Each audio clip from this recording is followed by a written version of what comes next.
E aí, meus amigos, olha, sejam muito bem-vindos novamente a mais um episódio aqui do meu testemunho, da minha história de vida, da minha história com Cristo.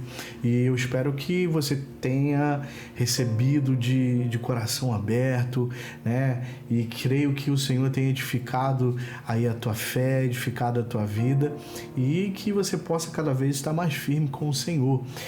Eu quero contar essa história, a minha história de vida com Deus, para poder edificar a sua fé, para que você possa crescer, para que mais vidas possam ser alcançadas e também para você me conhecer.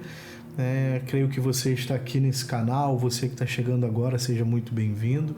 Mas para você me conhecer e saber que não é qualquer pessoa, né? Não é uma pessoa que caiu de paraquedas aqui, né? Mas é uma pessoa que sim tem uma história com Cristo, e eu creio que Deus tem me levantado para que eu possa ser um canal do fluir dele, um instrumento nas mãos dele, para que você possa ser inspirado pelo Senhor mesmo e fazer a diferença, servir mesmo no seu tempo, na sua geração, porque Deus ele conta com você, para poder também edificar a sua vida, abençoar a sua vida e a gente junto caminhar, né, crescer na graça e no conhecimento do Senhor, para a glória de Deus Pai, em nome do Senhor Jesus. E eu quero dar continuidade a esse meu testemunho. Eu falei com vocês por volta do meado de 2009, foi onde de fato eu tive um encontro com Cristo, onde eu entreguei mesmo a minha vida para o Senhor e decidi, né, seguir um compromisso verdadeiro e fiel com o Senhor, e tenho sustentado, graças a Deus por isso. Deus tem dado forças e é o Espírito Santo que nos capacita a cada dia nos desafios do dia a dia para que possamos servir melhor ao Senhor. Nesse período que eu comecei a me interessar por tocar teclado, o pastor deu a direção para que eu pudesse ali ajudar nas aberturas das reuniões, e isso foi me edificando cada vez mais, porque com os ensinamentos, né, eu fui aprendendo e estudando mais a respeito de adoração, a respeito mais de como ser um ministro de louvor, como se portar diante, né, ali do altar, diante das pessoas, diante de Deus.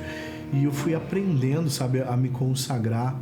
Eu lembro que sempre quando eu tirava canções, né, aprendendo ali no teclado, cara, eu era envolvido por uma presença gloriosa, sabe? E eu até brinco às vezes com a minha esposa, falo para ela, poxa, nos meus momentos de secreto, né, quando eu era solteiro, aí ela até fica brincando comigo, não, e agora você não pode fazer de novo? Fala, não, é que eu tô só relembrando, tô falando com você. Mas era um tempo assim, ímpar, sabe? Peculiar, que separava aquele momento para poder buscar Deus, separava aquele momento, o meu tempo de tirar canções no teclado eram tempos assim de que eu tinha o meu secreto, sabe? Aquele tempo de intimidade mesmo com Deus, e foi onde eu fui muito lapidado, onde eu comecei a aprender de fato a orar, aprender de fato, né, a colocar mesmo o meu coração ali diante de Deus, a derramar o meu coração diante de Deus, sabe, a ministrar mesmo ali no secreto para o Senhor. Foi quando Deus começou a me ensinar. Eu fui aprendendo muito isso em relação à questão de consagração, né, de jejuar, de se separar mesmo para o Senhor. Foi um tempo muito, muito precioso para mim. Eu acredito que a gente só pode levar alguém a um lugar que a gente já foi, a um lugar que a gente já esteve.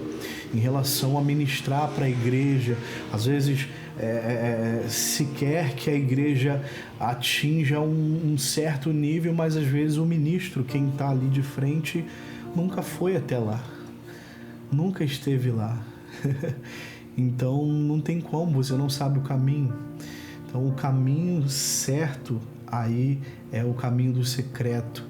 Na plataforma, no altar ali, que a gente ministra ao Senhor, a gente ministra aquilo que nós somos no secreto, né? Não é algo estranho, não é algo por adivinhação, não é algo por esperar, né, um arrepio, isso, aquilo outro. Não.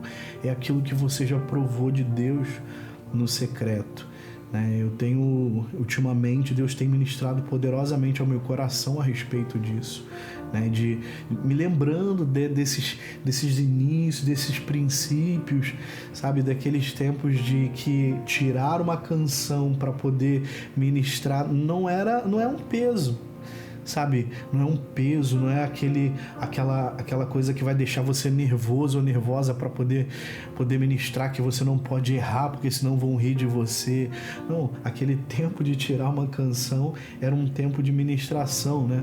Eu guardo sempre essa frase do pastor Ademar de Campos, que tinha um livro que o pastor até me emprestou, que falava sobre isso, né? Tempo de ensaio é tempo de ministração. Então eu guardava isso no meu coração mesmo, né? Até hoje, quando eu vou separar uma canção, quando eu vou me preparar, eu procuro me envolver com Deus, eu procuro entender principalmente o que a canção quer ministrar, o que a letra da canção diz, né? O que o autor, quando escreveu, ele quer passar, ele quis transmitir.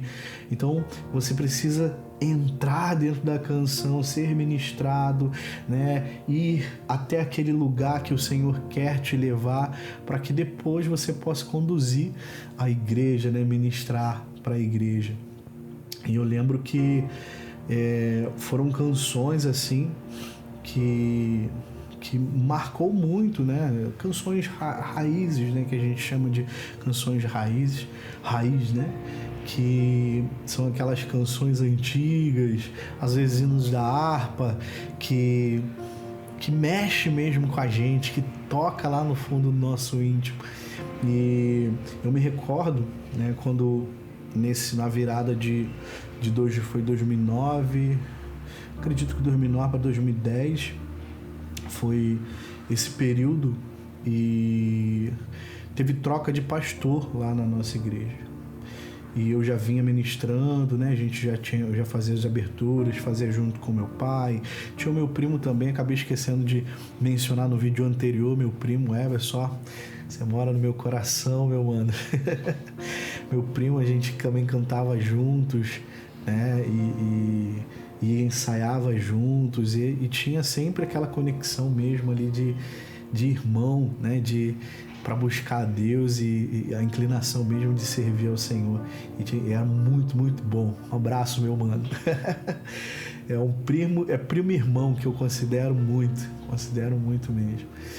E esse período que o pastor foi transferido, né? O pastor acabou sendo transferido e veio outro. E esse pastor que veio, né, um pastor novo dessa comunidade de onde eu era, ele era líder da juventude da região de Campo Grande na época, e a gente se conheceu, né? Teve todo aquele processo, né, de conhecer o pastor novo e tal. Ele também não ficou muito tempo lá com a gente, só que ele foi um pastor também, o pastor Diogo. Um abraço, meu pastor, né? Você mora no meu coração também. E o pastor Diogo, ele foi muito usado por Deus, né, na minha vida, assim, porque ele foi uma ponte, né, que me conectou com a sede de Campo Grande.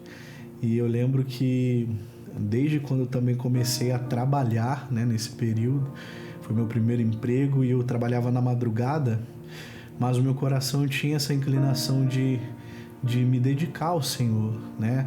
Não queria ser pastor, né?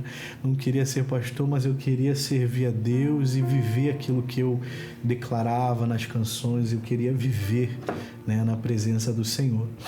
E eu me recordo que nesses períodos de madrugada que eu trabalhava, eu sempre que era dia de culto, largava às 6 horas da manhã, eu ia para a igreja. Eu ia lá para a campanha, fazia as aberturas de culto, ajudava o pastor lá. E nesse período né? Foram um período praticamente de 11 meses que durou, um período de 11 meses eu participando dessa forma, e no meio, acredito que na virada do ano, o pastor, ele começou a me levar para a sede de Campo Grande, né? É por isso que ele fez essa ponte. Ele começou a me levar para a sede de Campo Grande, nos domingos principalmente, para poder tocar na juventude. Então comecei tocando na juventude, tocando teclado daquele meu jeito, né? que eu tinha aprendido na internet, que eu falei para vocês. E ele me levou para a igreja de Campo Grande, e lá ele também me apresentou ao pastor, né? Na época o pastor regional, era um pastor também recém-chegado, e ele me apresentou para esse pastor, e esse pastor também pediu que eu tocasse durante a semana. Então já tinha mudado, já assim, Deus foi acrescentando aos poucos na minha vida, né? Acredito que quando a gente é fiel no pouco, Deus ele coloca a gente, né? Vai dando mais responsabilidades pra gente. Uma palavra fala, né? E eu me recordo que eu trabalhava na madrugada, pegava 10 horas, largava às 6 da manhã. E sempre quando era dia de culto, ao invés de eu ir para a comunidade, eu ia lá para Campo Grande, né? Na quarta-feira de manhã, na sexta-feira pela manhã, e depois ia para casa, descansava, e à noite eu ia para a comunidade, ajudava lá na comunidade, e isso durou praticamente 11 meses, a gente servindo a Deus dessa forma, até que com esse envolvimento lá na igreja de Campo Grande, né, eu conheci o pessoal lá e fui um dos selecionados, né, o pessoal estava fazendo um propósito, os auxiliares, que eram mais jovens lá, estavam fazendo um propósito de dormir no final de semana na igreja, ia começar um propósito de discipulado. E eu lembro que eles estavam baseados naquela palavra de Atos, capítulo de número 6, né? Que diz ali que o apóstolo Pedro, né, pede para poder levantar homens, né, com boa reputação, cheios do Espírito Santo, que servissem ali, né, ajudassem a servir os órfãos, as viúvas, né, no ministério cotidiano, que a palavra chega a dizer. Mas ali escolhi 7 varões, falavam. E eles escolheram 7 rapazes naquela época e eu era um deles. Eu era um deles e Deus já vinha trabalhando no meu coração. E eu comecei a dormir, né, aos finais de semana na sede, né, mesmo com esse trâmite todo, trabalhando de madrugada, né, ia para a igreja, servia lá de manhã, voltava, descansava um pouquinho em casa, voltava à noite, servia a Deus, às vezes carregando o meu tecladinho, tinha um tecladinho da Cássio, Tony Bank, não tinha nenhuma luxúria, nada de tecla sensitiva, nenhuma, vamos colocar assim, modernidade. Eu tinha esse teclado desde os meus 6 anos de idade. Eu fui me interessar por tocar aos 17, né? Como falei no vídeo anterior. E quando eu estava participando do discipulado, né, teve um propósito no sábado à noite de ministrar a palavra. Só que eu ainda estava bem cru em relação à questão da palavra, né? Assim, de pregar para as pessoas, tinha muita vergonha. E eu lembro que o primeiro a pregar seria eu, né? Entre o grupo mesmo desses 7 que foram escolhidos. E eu lembro que no sábado à noite, eram quase 9 horas, e eu tinha que sair para trabalhar. E eu lembro que a gente reuniu, a gente orou, e eu fui dar a mensagem que Deus tinha me dado para poder compartilhar com eles, era aquela palavra de Jeremias capítulo 1, né? E eu ministrei essa palavra, só que não foi 30 minutos, 40, nem 15, Eu acho que não chegou nem a 10 minutos ali de explicação, de falando, porque era bem cru mesmo. E eu lembro que quando eu compartilhei a palavra, sabe? E assim, a gente foi envolvido por um amor tão grande de Deus que logo depois eu lembro de ter ministrado a canção, né? Eu sempre queria fazer isso, né? De deixar bem paralelo, não, a palavra sempre com uma canção encaixada, uma canção que tinha a ver com a palavra. E daí começou a surgir essa conexão boa, né? E eu lembro que quando eu fui pregar, ministrei, aí fui cantar a canção, que era aquela "O que dizer pra tocar o teu coração". É uma canção muito, muito forte, muito pesada mesmo. E eu lembro que a gente foi envolvido por um amor tão grande de Deus que a gente não aguentava ficar de pé, chorando ali na presença de Deus. Só que eu tinha que trabalhar. Aí eu fui, encerrei ali aquele momento e me despedi do pessoal e fui em direção à rodoviária. Só que quando eu cheguei na rodoviária, né, tava na fila do ônibus que passava em frente ao meu trabalho, e eu cheguei na rodoviária, tava a fila andando, e quando chegou na minha vez de subir, eu ouvi a voz do Senhor, aquela voz mansa, aquela voz linda, inconfundível, suave, falando ao meu coração: volta. Aquele dia foi irresistível, cara. Eu comecei a chorar na fila do ônibus, as pessoas não entendendo nada, mas era algo meu e Deus, sabe? E Deus falou pra mim: volta, volta. E eu lembro de não ter subido no ônibus e voltado para a igreja, porque era próximo, né, a rodoviária da igreja. E eu voltei para a igreja, os meninos olharam para mim, eu tava cheio de lágrimas nos olhos, não entenderam nada.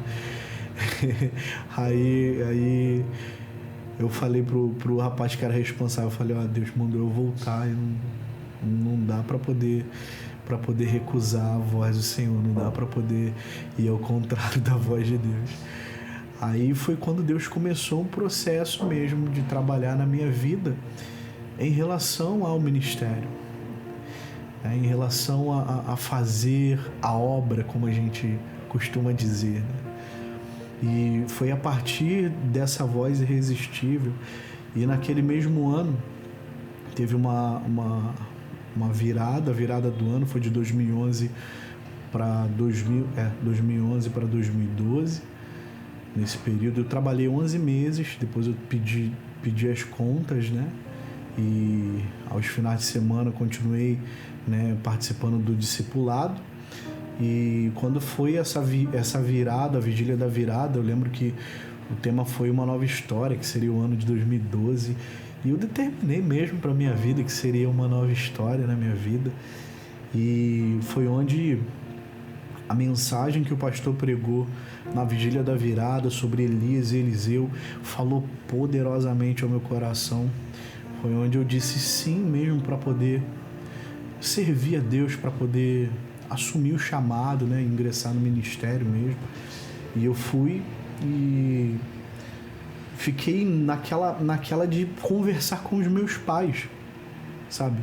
Fiquei daquela de conversar com os meus pais e eu não sabia como falar, porque eu lembro que tinha uma resistência assim do meu pai, né? Às vezes nem tanto da minha mãe, mas do meu pai em relação eu a ingressar no ministério, né? Tinha algumas sonhos, projetos, né, que meu pai projetava para mim, mas a voz de Deus falou muito mais forte ao meu coração. E eu lembro de estar decidido, né, quando já tinha virado o ano, já era 2012, e tinha o retiro já próximo também, né, que vou falar mais para frente sobre. E eu lembro que eu falei com o meu pai, com a minha mãe, eu cheguei em casa, Eu pedi para eles, falei, pai, mãe, senta aí que eu quero conversar com os senhores. E com todo respeito. E quando eu cheguei, né, eu cheguei meio temeroso para saber o que eu achava que ia ter uma resistência, mas Deus já tinha preparado tudo. Aí meu pai, minha mãe já virou para mim e já falou assim, eu já sei o que você quer já sei, Deus já vem falando com a gente, já vem preparando a gente e tal. Aí eu fui, expliquei tudo, como aconteceu, e daí eu assumi mesmo esse propósito de Deus no meu coração, de servir a Deus, de levar pessoas a Cristo, sabe? E os meus pais liberaram, né? Eu já era também maior de idade, mas sim, tinha aquele respeito sempre, né? Eu tenho aquele respeito pelos meus pais.